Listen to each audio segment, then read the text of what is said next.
NDA ప్రభుత్వంలోకి వచ్చి దాదాపు సంవత్సరంన్నర కాలమైంది. ఈ సంవత్సరంన్నరలో ఎన్నో చరిత్రలోనే నిలబడేలాంటి విధంగా ఈరోజు ఎన్డీఏ ప్రభుత్వం నారా చంద్రబాబు నాయుడు గారి నాయకత్వంలో నడుస్తుంది. మరి ఈరోజు ముఖ్యంగా మనం చూసుకుంటే సూపర్ 6 చూసుకుంటే సూపర్ హిట్ అయిందని చెప్పి ఈరోజు జనాలందరూ చెప్తున్నారు. ఈ సూపర్ 6 లో మీరు చూసుకుంటే మహిళలు ఈరోజు ముఖ్యంగా మీరు మొదటిగా చూసుకుంటే గ్యాస్ సిలిండర్ అనే ఒక పథకం చాలా కష్టమైన పథకం ఇంప్లిమెంట్ చేయడానికి, అమల్లోకి తీసుకొని రావడానికి. ఎందుకంటే ఆ గ్యాస్ సిలిండర్ ప్రతి ఇంటికి ఇచ్చే 3 గ్యాస్ సిలిండర్లు మళ్ళీ తీసుకోవడము, మళ్ళీ ఇవ్వడము, కరెక్ట్ గా టైంకి వాళ్ళకి అందజేయడం అనేది చాలా కష్టమైన టాస్క్. కానీ ప్రభుత్వం దృష్టి పెట్టి సూపర్ 6 లో ఉన్న భాగంగా ఈ గ్యాస్ సిలిండర్ల మీద కూడా దృష్టి పెట్టి ఈరోజు కరెక్ట్ గా టైంకి 3 గ్యాస్ సిలిండర్లు కూడా ప్రతి ఇంటికి వెళ్లడం జరుగుతున్నాయి. మరి అదే విధంగా గత ప్రభుత్వంలో కాకుండా ఈరోజు ఇంట్లో ఎంత మంది చదువుకుంటుంటే అంతమందికి కూడా ఈరోజు తల్లికి వందనం అని చెప్పి మనము పథకం అమలు చేసి చదువుకుంటున్న ప్రతి పిల్లోడికి కూడా ఈరోజు మన తెలుగుదేశం పార్టీ గాని ఎన్డీఏ ప్రభుత్వం గాని ఈరోజు అండగా నిల్చున్నారు. మరి ఈరోజు మీరు చూసుకుంటే మహిళలు హ్యాపీగా ఉన్నారు. ప్రతి ఒక్క అక్క చెల్లి మహిళలు ప్రతి ఒక్కరు ఈ రాష్ట్రంలో ఉన్నోళ్ళు మరి రాష్ట్రంలో ఎక్కడ తిరగాలన్నా కూడా బస్సు ఎక్కి హ్యాపీగా తిరిగే పరిస్థితిలో ఈరోజు ఆంధ్రప్రదేశ్ రాష్ట్రంలో మహిళలు ఉన్నారు. మరి ఇటీవల మీరు చూసుకుంటే రైతులకు గాని అన్నదాత సుఖీభవ మొదటి విడత ఈరోజు ప్రతి రైతన్నకి పడడం జరిగింది. అలాగే మిగిలిన 2 విడతలు కూడా ఖచ్చితంగా ఎన్డీఏ ప్రభుత్వము ఇస్తుంది. రైతన్నలకి ఒక్క అన్నదాతే కాదు, ఇంకే రకంగా కూడా ఇబ్బందులు ఉన్నా ఖచ్చితంగా చంద్రబాబు నాయుడు గారు ప్రతి ఒక్క రైతన్నకు కూడా అండగా నిలుస్తున్నాడు. మరి మీరు ఈరోజు చూసుకుంటే ఇంకో పక్కన పెన్షన్లు ఈరోజు మీరు అందరికీ గుర్తుండొచ్చు, గతంలో 2014 నుంచి 19 వరకు ఎప్పుడైతే తెలుగుదేశం పార్టీ అధికారంలో ఉన్నదో 2000 రూపాయలు పెన్షన్ ఇవ్వడం జరిగింది. దాన్ని మాజీ ముఖ్యమంత్రి జగన్మోహన్ రెడ్డి గారు 3000 చేస్తానన్నాడు. కానీ అధికారంలోకి వచ్చిన తర్వాత ఏం చేశాడు? 250 పెంచుకుంటూ వస్తానని చెప్పి మాట మార్చి జనాల్ని మోసం చేశాడు. కానీ తెలుగుదేశం పార్టీ ప్రభుత్వం కానీ ఎన్డీఏ గవర్నమెంట్ కానీ ఈరోజు మీరు చూసుకుంటే అధికారంలోకి వచ్చిన మొదటి నెల నుంచే 1000 రూపాయలు పంచి ప్రతి పెద్దవాళ్ళకి కానీ అటు ఒంటరి మహిళలకు కానీ ఇంకో మరి వికలాంగులకు కానీ టైంకి పెన్షన్ అందే విధంగా ఈరోజు పరిపాలన సాగుతుంది. మరి ముఖ్యంగా ఈరోజు చూసుకుంటే యువకులకి తెలుగుదేశం పార్టీ గాని ఎన్డీఏ ప్రభుత్వం గాని ఏ విధంగా అండగా ఉందో ఈరోజు మీరందరూ గమనిస్తే ఈరోజు మీరే చెప్పగలుగుతారు. చరిత్రలోనే ఎప్పుడూ లేనంటి విధంగా మొదటిసారి ఒక సంఖ్య చెప్పి 20 లక్షల ఉద్యోగాలనే నంబర్ చెప్పి ఎన్నికల్లోకి వెళ్లడం జరిగింది. ఈరోజు దాంట్లో భాగంగానే నారా లోకేష్ గారు గాని చంద్రబాబు నాయుడు గారు గాని ఎప్పుడో చెప్పారు మా మొదటి సంతకం డిఎస్సి నోటిఫికేషన్ మీద ఉంటుంది అని. ఆ మాటకి నిలబడే ఈరోజు మొదటి సంతకం డిఎస్సి నోటిఫికేషన్ పెట్టారు. ఈరోజు ఉద్యోగాలు వచ్చినాయి. గత 5 సంవత్సరాల్లో జగన్మోహన్ రెడ్డి గారు ముఖ్యమంత్రిగా ఉన్నప్పుడు డిఎస్సి మాట ఎత్తిన దాఖలాలు కూడా లేవని చెప్పి ఒక్కసారి ప్రజలకి గుర్తు చేస్తున్నాను. ఒక్క డిఎస్సీయే కాదు, ఇచ్చిన హామీని నిలబెట్టుకోవడానికి ఎంత కష్టపడుతున్నాడో నారా లోకేష్ గారు ఈరోజు కల్లారా మనం అందరం చూస్తున్నాం. గతంలో మరి మీరందరూ కూడా గుర్తుండే ఉండాల, ఒకానొక సమయంలో కియా మోటార్స్ అనేది ఆంధ్రప్రదేశ్ రాష్ట్రానికే ఒక పెద్ద సంస్థ. అట్లాంటి ఒక ఇండస్ట్రీ 2014 నుంచి 19 మధ్యలో నేను న్యూస్ లో చదవడం జరిగింది. ఇక్కడి నుంచి తమిళనాడుకి ఎక్కడైతే వాళ్ళ సిస్టర్ కంపెనీ హుండై ఉందో అక్కడికి వెళ్లిపోదామని చెప్పి చూసింది. కారణం ఇక్కడ ప్రభుత్వం అనేది ఎక్కడ ఈజ్ ఆఫ్ బిజినెస్ కానీ వాళ్ళకి వెసులుబాటు కానీ ఇక్కడ ఎక్కడ కల్పించట్లేదు కాబట్టి వాళ్ళు వెళ్ళిపోదామని చెప్పి. కానీ ఈ రోజు మన రాష్ట్ర పరిస్థితి ఏంటి? కర్ణాటకలో, తెలంగాణలో ఎక్కడ కూడా సంస్థలు అనేక రంగాల్లో డిఫెన్స్ లో కానివ్వండి, ఎయిర్ ఫోర్స్ లో కానివ్వండి, ఐటీ రంగంలో కానివ్వండి పక్క రాష్ట్రాల నుంచి ఉన్న పెట్టుబడులు తీసుకొచ్చి ఆంధ్రప్రదేశ్ రాష్ట్రంలో పెట్టాలని చెప్పి చూస్తున్నారు. తేడా ఒకసారి మీరే గమనించమని కోరుతున్నాను. ఎన్నో పెద్ద కంపెనీలు ఈరోజు మన రాష్ట్రానికి క్యూ కట్టినాయి. అటు టీసీఎస్ కానివ్వండి, అటు రిలయన్స్ ఇండస్ట్రీస్ కానివ్వండి, ఎల్జీ అయితే శ్రీ సిటీలో ఏకంగా దాని ప్రొడక్షన్ ప్లాంటే ఓపెన్ చేయడం జరుగుతుంది. ఒక్కసారి ప్రొడక్షన్ ప్లాంట్ అనేది ఓపెన్ చేస్తే ఎన్నో రకాలమైన ఉద్యోగాలు ఈరోజు మనం కలిగగలుగుతాం. అటు లేబర్ కానీ, అటు స్కిల్డ్ కానీ, అన్స్కిల్డ్ కానీ, టెక్నికల్ జాబ్స్ కానీ ఎన్నో వస్తాయో ఒకసారి ఆలోచించండి. మరి గతంలో ఇక్కడ నుంచి తరిమేయబడినటువంటి సంస్థలు జాకీ కానీ, మరి లూలు మాల్ కానీ ఈరోజు తిరిగి మళ్ళీ ఆంధ్రప్రదేశ్ రాష్ట్రానికి వస్తున్నాయంటే దానికి కారణం నారా చంద్రబాబు నాయుడు గారి విజన్. ఆ విజన్ తో చేయబడిన, ఆ విజన్ వెనుకలున్న నారా లోకేష్ గారి కష్టం అని చెప్పి కూడా నేను ఈరోజు సంపూర్ణంగా మనసారా తెలియజేసుకుంటున్నాను.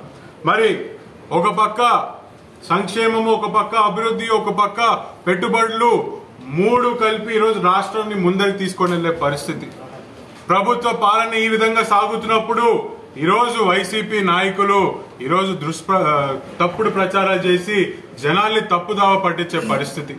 ఈరోజు ఏమంటారు, టీసీఎస్ కి ఎందుకు తక్కువ ధరలో ఈరోజు స్థలం ఇచ్చినామని చెప్పి ప్రధానంగా మాట్లాడతారు.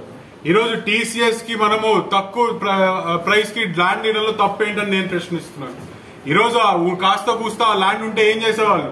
జగన్ గారి ప్రభుత్వం ఉంటే దాని మీద కూడా అప్పు తీసుకొని వచ్చి మళ్ళీ డబ్బులు పంచేవాళ్ళు, లేదా దాన్ని ఒక డెడ్ అసెట్ గా పక్కన పెట్టేవాళ్ళు. ఇప్పుడు అక్కడ టీసీఎస్ రావడంతో కొన్ని వేల మంది యువకులకి మనం ఉపాధి కల్పించిన వాళ్ళం అవుతాం. కొన్ని వేల మంది యువకుల భవిష్యత్తు తీర్చిదిద్దిన వాళ్ళం మనం అవుతామని చెప్పి చేస్తున్నప్పుడు తప్పేముందని చెప్పి నేను ఈరోజు ప్రశ్నిస్తున్నాను. మరి ఈ జిల్లాలో ఒక యువకుడు ఉన్నాడు. అంటే ఈ జిల్లాలో తక్కువ, రాష్ట్రంలో ఎక్కువ తిరుగుతూ ఉంటాడు ఆయన. నిన్న కాక మొన్న ఆయన మిథున్ రెడ్డి గారిని అరెస్ట్ చేస్తే ఆయన కలవడానికి వెళ్ళాడు. కలిసి బయటికి వచ్చి చాలా హాస్యాస్పదంగా మాట్లాడినాడు. అంటే చూసేటప్పుడు నవ్వాలా ఏందో నాకు కూడా అర్థం కాలేదు. ఎట్లా మాట్లాడతాడంటే, మిథున్ రెడ్డి గారి ఇమేజ్ పెరిగినందుకు రేపు పొద్దున నారా లోకేష్ గారికి మిథున్ రెడ్డి అడ్డొస్తాడని చెప్పి మిథున్ రెడ్డి గారి మీద ఈరోజు అక్రమ కేసులు పెట్టామని చెప్పి నవ్వుతున్నారు.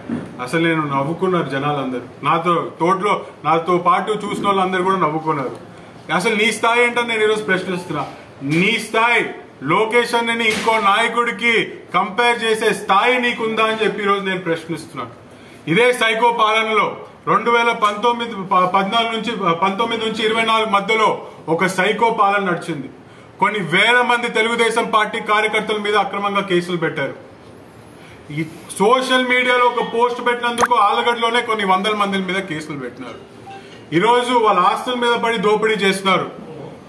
ఆయన పాదయాత్ర కదిలొస్తే అడుగు అడుగున ఈ రకంగా ఇబ్బంది పెట్టినారో ఈరోజు ఆ రోజు జనాలందరూ చూశారు.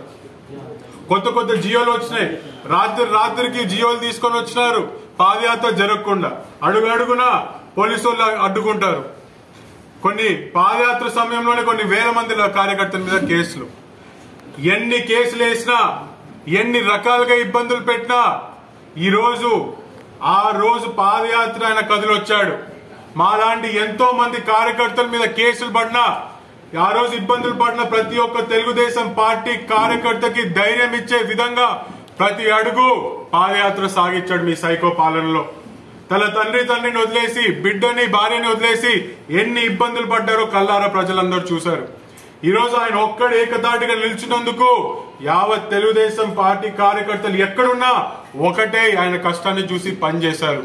అట్లాంటి నాయకుడితో ఇంకో నాయకుడిని పోల్చే అర్హత కూడా మీకు లేదని చెప్పి నేను తెలియజేస్తున్నాను. మరి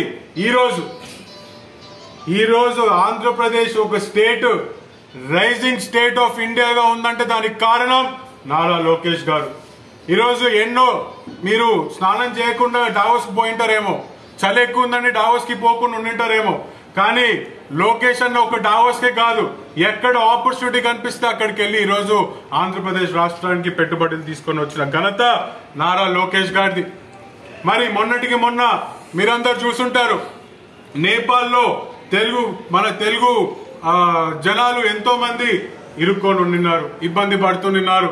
ఆయన సభని క్యాన్సిల్ చేసుకొని, స్పీచ్ క్యాన్సిల్ చేసుకొని ఒక కమాండ్ సెంటర్ లో కూర్చొని ఏ విధంగా ప్రతి ఒక్క తెలుగు వాడు మళ్ళీ మన రాష్ట్రానికి వచ్చేంత వరకు నిద్రపోకుండా ఫ్లైట్ లేసి మరి ఆయన మానిటర్ చేస్తూ ఈరోజు చూసుకున్న మనసున్న నాయకుడు నారా లోకేష్ గారు. అట్లాంటి నాయకుడితో మీరు ఇంకో నాయకుడిని పోల్చే మీ పార్టీలో కాదు కదా, ఈ దేశంలోనే ఏ నాయకుడు ఉండినాడు అట్లాంటి నాయకుడు. దయచేసి ఇంకోటి మాట మాట్లాడుతూ అసలు తెలుగుదేశం పార్టీ జనాలకి ఏం చేసిందని చెప్పి ఒక ప్రశ్న అడిగాడు. అక్కడ మీలాంటి మరి పత్రికా సోదరులు మీకంటే మెరుగ్గిచ్చినారు కదా పథకాలు అని చెప్పి అంటే ఎవడబ్బా సొత్తు అంటాడు. అంటే ఇప్పటికి కూడా మీరు మీ భాషను కానీ మీ ప్రవర్తన కానీ మార్చలేదు. ఎవడబ్బా సొత్తు అని చెప్పి కొన్ని 100 కోట్లు వెళ్ళి వైజాగ్ లో మీరు ఖర్చు పెట్టి భవనాలు కట్టారు. ఎవడబ్బా సొత్తు అని చెప్పి కోట్లు పెట్టి బాత్రూంలు కట్టించుకున్నారు. ఎవడబ్బా సొత్తు అని చెప్పి మీరు ఆడుదాం ఆంధ్ర అని చెప్పి కొన్ని 100 కోట్లు జనాల డబ్బులతో స్కామ్ చేసినారు.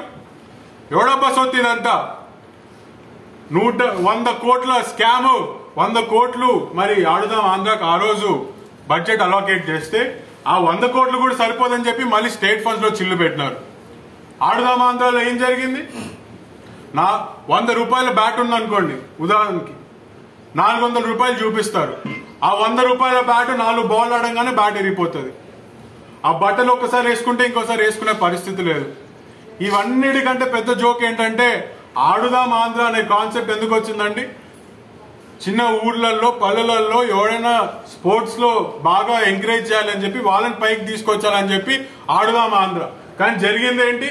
వైసీపీ కార్యకర్తలు వాళ్ళ పిల్లలు వాళ్ళ టీములు ఫామ్ చేసుకొని ఎందుకు ఇదే బైరెడ్డి సిద్ధార్థ్ రెడ్డి గారి ముచ్చుమరి గ్రామంలో ఈరోజు వేరే వాళ్ళ ఎవరో టీం గెలిచిందని కొట్లాట పెట్టుకొని వైసీపీ నాయకులకి కప్పిప్పించుకున్నారు. ఇంకా మాత్రం సంబరానికి ఆడుదాం ఆంధ్ర ఎందుకు? ఇంత పెద్ద డ్రామా ఎందుకు? ఈరోజు అక్రమ కేసుల గురించి వీళ్ళు మాట్లాడుతున్నారు. అక్రమ కేసులు అంటే 2014 నుంచి 19లో చూసాం. నోరు తెరిస్తే ఒక కేసు, బయటికి వచ్చి అడుగు పెడితే ఒక కేసు, ఓ ధర్నా చేస్తే 4 కేసులు. అదే అక్రమ కేసులు. అది మీ అదృష్టమో మా దురదృష్టమో తెలియదు కానీ ఇప్పటికి కూడా మా నాయకులు మీ మీద దృష్టి పెట్టుకుని ఉన్నారు. అభివృద్ధే మన ధ్యేయంగా ఈరోజు మా ప్రభుత్వం నడుచుకుంటుంది. అదే మేము కేసులు పెట్టి మిమ్మల్ని ఇరికియాలనుకుంటే మొన్ననే మీ జగన్మోహన్ రెడ్డి గారి కారు కింద ఒకరు పని చనిపోయినారు. అది జాలదా మాకు మీ పైన కేసు పెట్టి లోపల వేయడానికి? కొన్ని మీరు బయటకు వచ్చి ఎవడబ్బా సొత్తు అనే మాట్లాడే చనువు కూడా మీకు ఉండేది కాదు ఒకవేళ మేము కనుక మీలాగా ప్రవర్తించింటే. దయచేసి ఇప్పుడైనా మీరు తెలుసుకోండి, జనాలకు ఉపయోగం వచ్చే సూచనలు ఇవ్వండి. ఖచ్చితంగా ఎన్డీఏ ప్రభుత్వం కానీ లోకేష్ గారు కానీ మేము కానీ దాన్ని పాటించి ముందరికి వెళ్తాం.